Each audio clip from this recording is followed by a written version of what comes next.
আমি পালং শাক দিয়ে মুগ ডাল বানাবো। তার জন্য আমি ডাল নিয়ে নিয়েছি। ডালটা আগে ভেজে নেব। কড়াইতে দিয়ে দিলাম।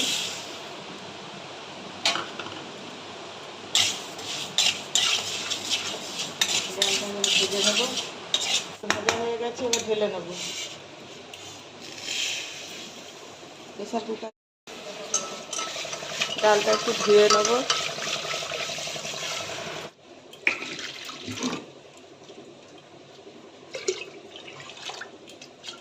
অল্প হলুদ আর অল্প নুন দিয়ে আমি ডালটা সিদ্ধ করে নেব। ঢাকনা দিয়ে দিলাম। মুগের ডাল সিদ্ধ হয়ে গেছে, নামিয়ে দিয়েছি। তো ডালের সঙ্গে আমি পালং শাক দেবো। এটা নতুন রান্না, এটা করে খেয়ে দেখবেন, ভালো লাগবে।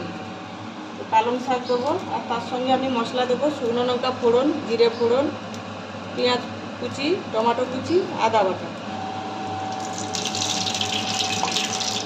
লঙ্কা আমি একটা কেটে দিয়ে দেবো।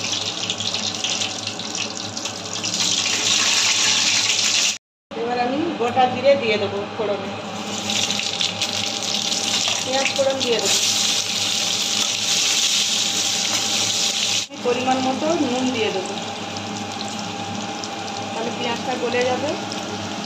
পরিমাণ মতো আমি একবারে নুন দিয়ে দিলাম। টমেটো কুচি দিয়ে দেবো, আদা বাটাটাও দিয়ে দেবো, তার গুঁড়ো দেবো, হলুদ দেবো, পরিমাণ মতো হলুদ দিয়ে দেবো। ভালো করে ভাজা হয়ে গেছে, এবার আমি পালং শাকটা দিয়ে দেবো।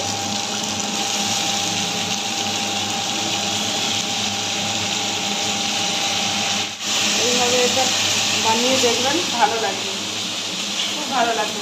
পালং মানে মুগ ডাল দিয়ে হয়, মুসুর ডাল দিয়েও হয়। আমি মুগ ডাল দিয়ে করি।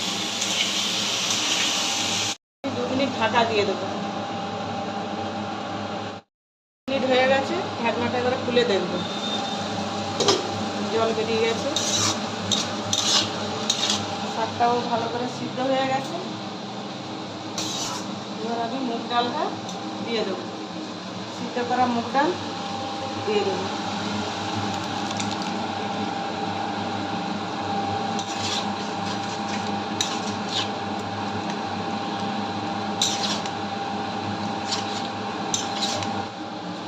খুব বেশি মোটা হবে না, পাতলাও করা যাবে না, মোটা মোটা থাকবে।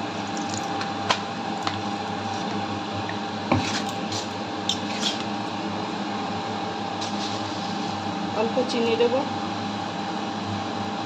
মিনিট ঢাকা দিয়ে দেবো। 2 মিনিট হয়ে গেছে, ঢাকনাটা খুলে দেবো।